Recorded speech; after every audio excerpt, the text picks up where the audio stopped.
Yo, what up? It's your boy Marv from More Beats, and I'm here to do a tutorial on how to get started in BeatMaker 3. So Marv, what is BeatMaker 3? I'm glad you asked. BeatMaker 3 is a digital workstation that's only on the iPad. You can actually create music and make beats from start to finish. Me personally, I've been using BeatMaker 3 for over 10 years now. It is my main digital workstation, and I've created all of my sample kits, all of my Billboard charting hits with other artists on my iPad. And with my success with BeatMaker 3, I've had industry producers reach out to me on how to get started in BeatMaker 3. In this tutorial, I'm going to show you what's inside of BeatMaker 3, how to make a beat in BeatMaker 3, and how to record vocals in BeatMaker 3.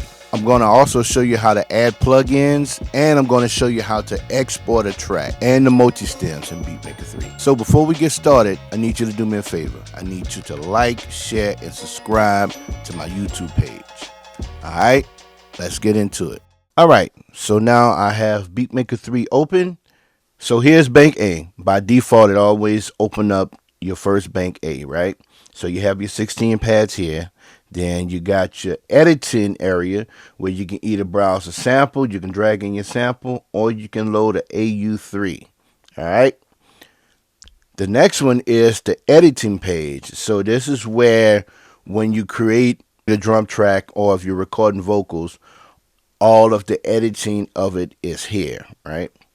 Then, of course, you got your mixer right there. You can see my vocals coming through there. You have your MIDI effects. Then you have your audio effects. And then you have your macros. When you first open it up, that's what it looks like.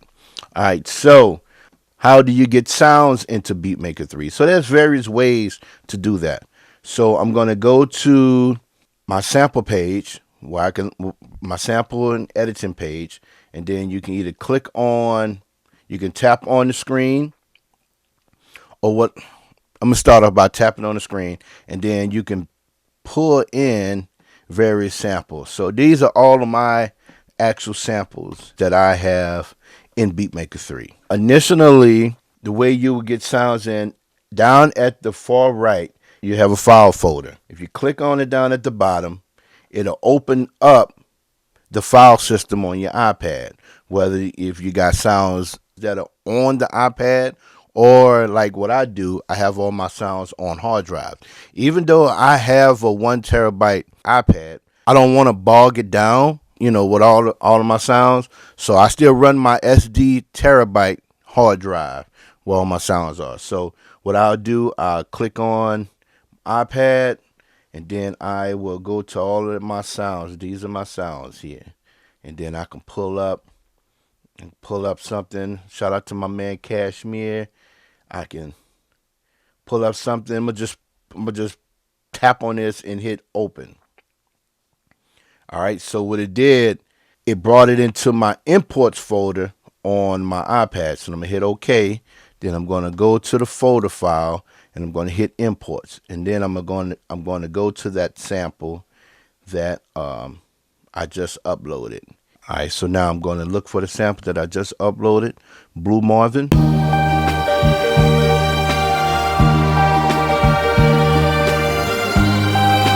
And then what I'm going to do, I'm just going to drag it over to my pad, to pad 1. Now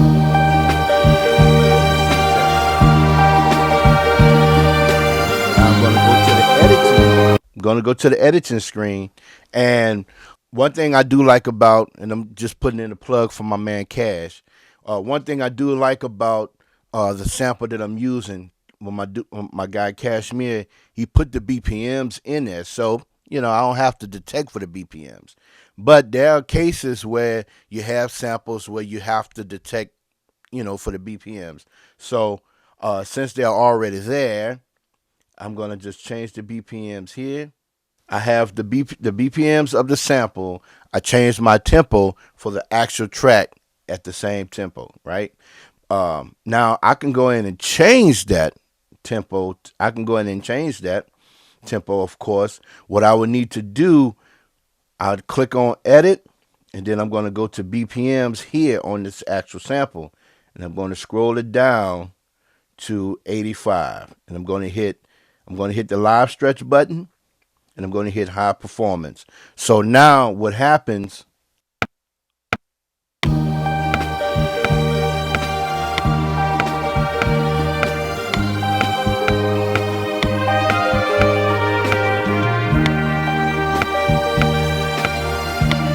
so now the sample is locked in with the BPMs because I went and changed the BPMs on the sample here and hit the live stretching. So it stretch it. Now it's stretched to whatever speed I want it to go to, right? Also, while I'm here, I can go in and hit process. I can go ahead and change the pitch. I can change the destination BPMs. I can also go in and normalize it, fade out, reverse it. I can actually turn this stereo track into a mono track if I want to as well. But I'm not going to do all of that. All right. So what I'm going to do, I'm going to record that sample. I'm going to record the sample into the editing screen. So I'm going to just hit my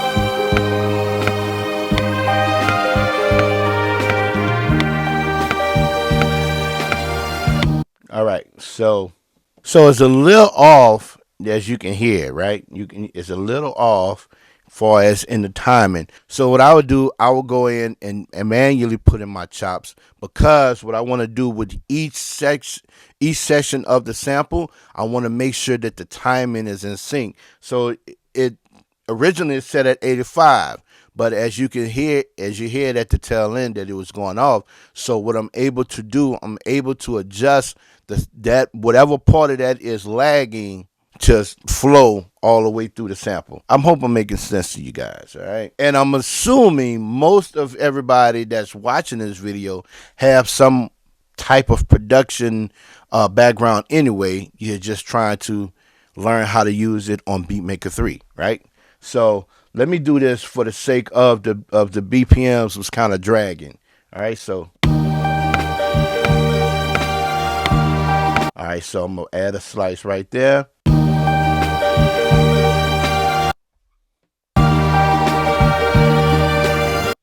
then I'm gonna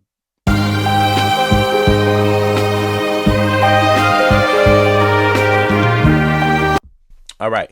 So I'm gonna hit save, hit slice to pads. Hit slice to pads. I'm gonna have it starting at pad 1. I'm gonna put a choke on it, and when I add the choke, meaning that it's gonna choke off the next sample versus it playing all the way through, right? All right, so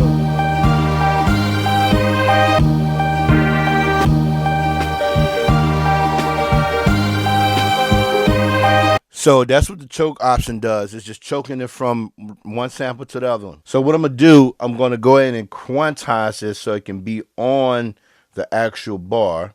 So now what I'm gonna do, I'm gonna get a better picture of where the sample is lagging at. So here we go.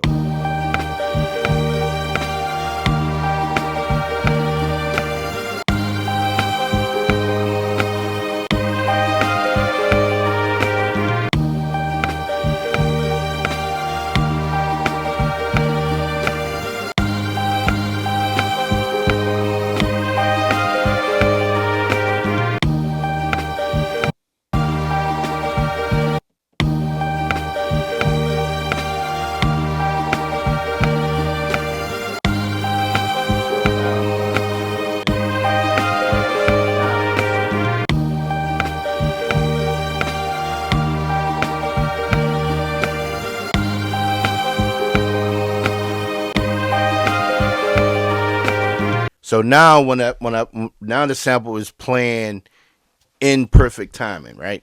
Now I can go in, I can change the pitch on these.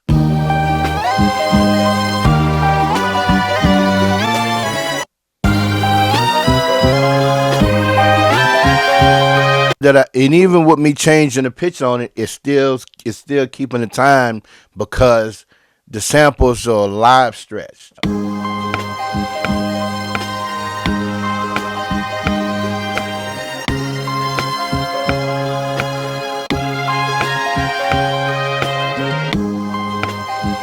All right, so that's my sample. Now I'm going to load up another bank, so I'm going to hit the plus button, and it gives me another 16 pads, right? I'm going to go to another folder, which I'm going to go to bank presets. All of my drum kits, all of your drum kits, all of your banks will be in the bank preset button, which is on the main document folder in BeatMaker 3. So I'm going to go to bank presets, and I'm going to go to a particular kit that I've created that's going to give me, that type of vibe. So I'm gonna click on the highlight, and then I'm gonna hit low bank. So now I got my drums.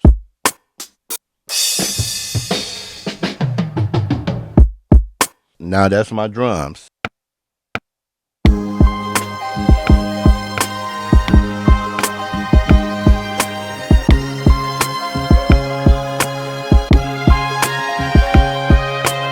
All right, so now I got my drums recorded. So now I'll open up another bank, and I'm gonna add in a plug-in. And you have AU3, you have AUV3s, you have inter-app audio plugins, and you have audio bus. Most of your plugins today are going to be AUV3. The inter-app audios plugins are some of the older plugins that haven't converted over to AUV3 plugins, and you still have the audio bus option, which I don't know why BeatMaker 3 still have that, because nobody uses audio bus, at least not to my knowledge. Most developers are making their apps AUV3s. Okay, so I'm going to open up BS16 is one of my go-to plugins. The reason I like the BS16 because it allows me to upload sound fonts. And I have a gang of sound fonts that I had in the past when I was using my desktop, and this program allows me to use a lot of those sound fonts that I had that I still like, and load them up into here. All right, so now let me go to one of the. I'm gonna add in the bass line, so I'm gonna add in this Priotis sound font from the Emu family, and I'm gonna add in this bass line. Let's see. No, that's. All right, there we go. And I'm gonna set my keyboard up to trigger the notes.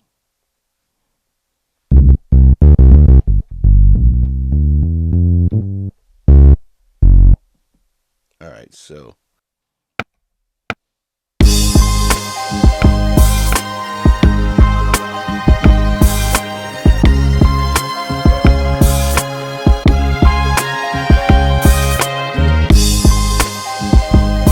well, actually 3 notes. All right, so what I'm gonna do, I'm gonna kill 2 birds with 1 stone, right? So what I'm gonna do, I'm gonna record audio into BeatMaker 3. But what a method that I like to use, and even though I don't have to use it because I have the latest iPad with the M2 chip, the M1 chip, I don't necessarily have to do it because my iPad can handle, the CPU can handle it. But what I like to do, just to save my CPU, I like to record my different instruments. I like to make them into audio form, just to, take the pressure off the iPad. So this is what I do. All right, so I want to record that bass line and make it an audio. So what I'm going to do, I'm going to add another track. I'm just adding a few more. I'm going to probably need it. And then what I'm going to do, I'm going to hit the input. I'm going to change the input, and I'm going to go to select input, and I want to select the BS16. All right. So now what I'm ready to do, I'm ready to record that MIDI and turn it into audio. And I need to tap on it to arm it. All right. So now what I'm going to do, I'm going to record that MIDI bass that I just played and make it an audio track. So.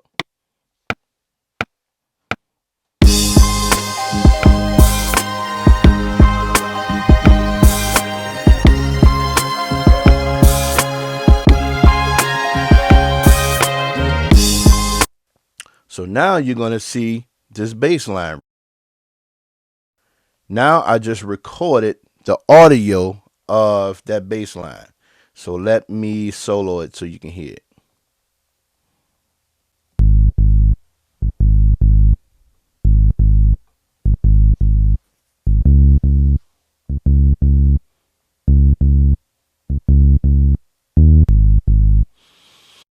All right, so you can see that I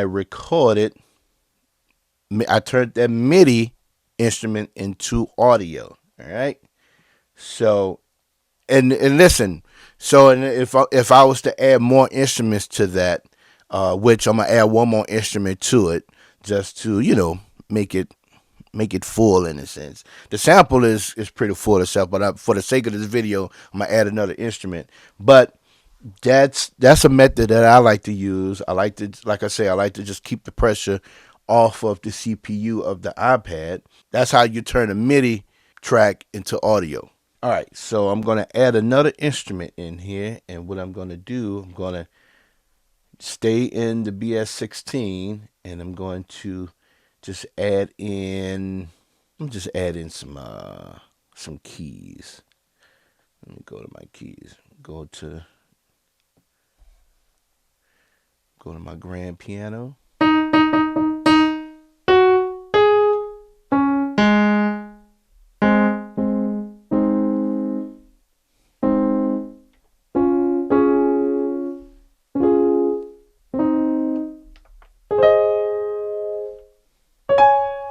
All right, let's see.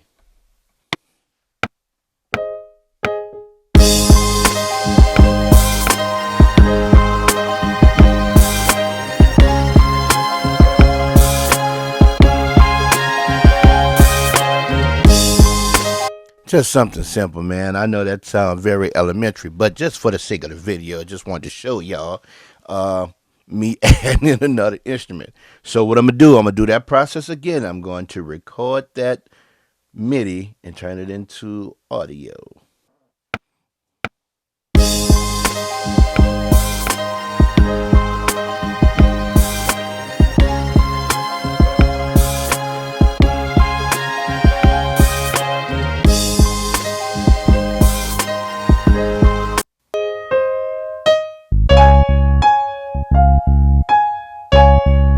So now you hear both of the MIDI tracks that I've made into audio tracks. I made the piano that I played in the MIDI, turned that into the audio, and the bass line. All right, so let's just say if I wanted to add some audio vocals to it. Now I ain't gonna rap, but I'm gonna just, for the sake of the video, I'm gonna just do some ad-libbing, right? So now what I'm gonna do, I'm gonna use the track that I already have that I'm using for my audio now. All I'm gonna do is hit arm, and I'm gonna yeah. Here we go, yeah. Using BeatMaker 3.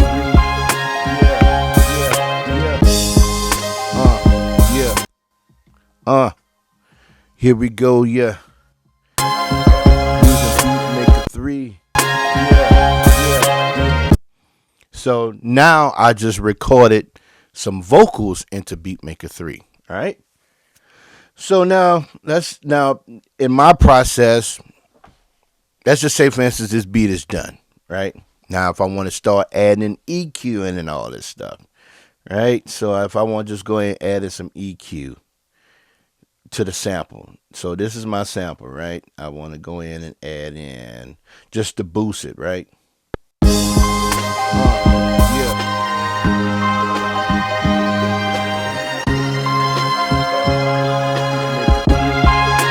And I want to take some of that low end out of there. So all I'm going to do with this, my EQ, just sweep all that out of there.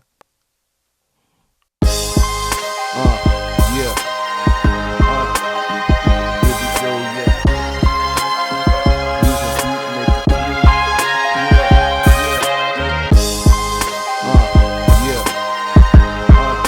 And by the way, I'm using the default plugins that are in BeatMaker 3, but They're the default plugins, but I made my own presets to the default plugins in BeatMaker 3. I have that link below if you want to purchase those EQ presets.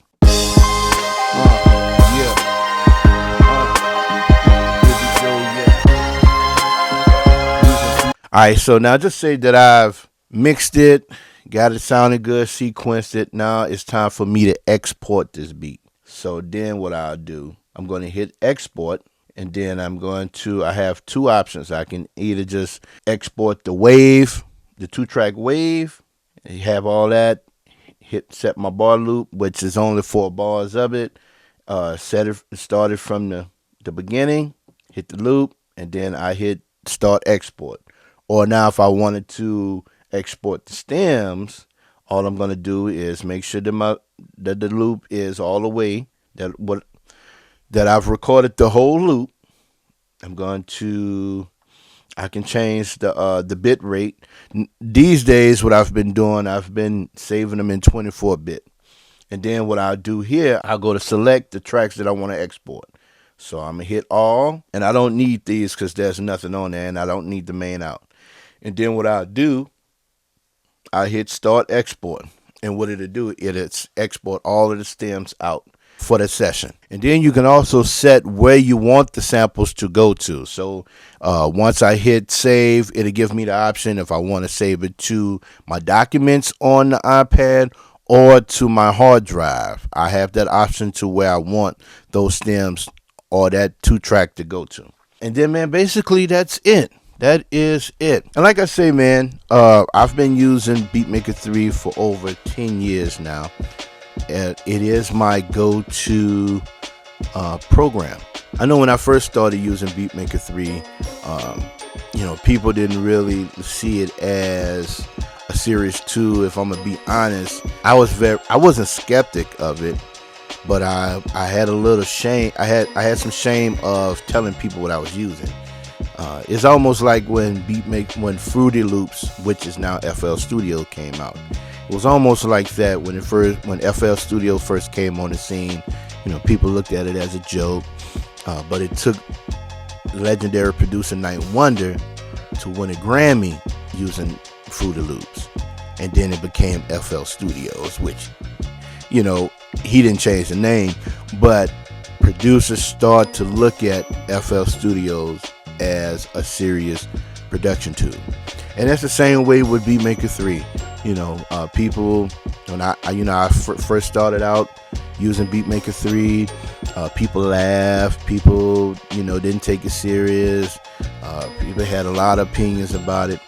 I just chose to stay with it, and I was able to establish myself as one of the producers in the iOS community that use it as my everyday production tool. And when I say I use it for all of my music productions, I use it for all of my music production, whether it's recording vocals, artists coming in and recording. I record sessions on using BeatMaker 3. I make all my beats, everything. It is a serious tool to be using. I highly recommend, if you're looking into going iOS, BeatMaker 3 is the way to go. You have other DAWs and other different companies that are coming out with different softwares, but at the moment, BeatMaker 3 is still at the top when it comes to iOS music production. I hope you learned something from this video. If you're looking into getting into it, or if you know somebody, hit me up, leave me a comment. I have BeatMaker codes that I can get, that I want to give away. I have a gang of codes that the owner sent me, and I would love to get your code to BeatMaker 3 so you can get your iOS production on. Also, I have another tutorial that I'm offering that's on my website. It's how to mix a beat from start to finish in BeatMaker 3. That's on my website. I have that link below. I have my BM3 default plugins, personal EQs that I've made in BeatMaker 3 just to be able to get right to where you need to get to. All you need to do is just click on them, punch them up, and you good to go, and just level them off there. I got that. I also created presets for the IK Multimedia Mix Box. I have that link in the description as well. And if you want drum kits, samples, you just go to my website and, man, get it all. I got them at a good price right now. So, man, I just want to say thank you for your time. Again, hope you learned something from this video. If you have any questions, just hit me up, leave me a comment, and I'll talk to you guys soon. It's your boy More for More Beats. Grace and peace.